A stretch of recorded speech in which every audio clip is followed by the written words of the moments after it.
আবৃত্তি করছি কবি আবু জাফর ওবায়দুল্লাহ রচিত কোনো এক মাকে কবিতাটি। কুমড়ো ফুলে ফুলে নুয়ে পড়েছে লতাটা, সজনে ডাঁটায় ভরে গেছে গাছটা, আর আমি ডালের বড়ি শুকিয়ে রেখেছি। খোকা, তুই কবে আসবি, কবে ছুটি? চিঠিটা তার পকেটে ছিল, ছেঁড়া আর রক্তে ভেজা। মাগো, ওরা বলে সবার কথা কেড়ে নেবে, তোমার কোলে শুয়ে গল্প শুনতে দেবে না। বলো মা, তাই কি হয়? তাই তো আমার দেরি হচ্ছে। তোমার জন্যে কথায় ঝুড়ি নিয়ে তবেই না বাড়ি ফিরব।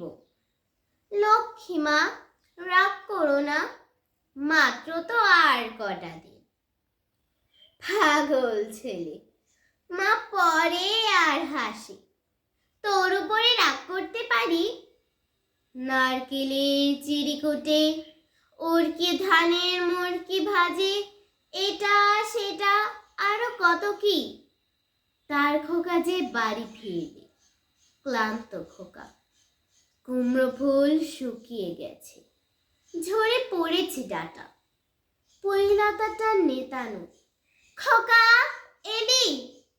ঝাপসা চোখে মা তাকায় উঠোনে উঠোনে, যেখানে খোকার সব শকুনিরা ব্যবচ্ছেদ করে।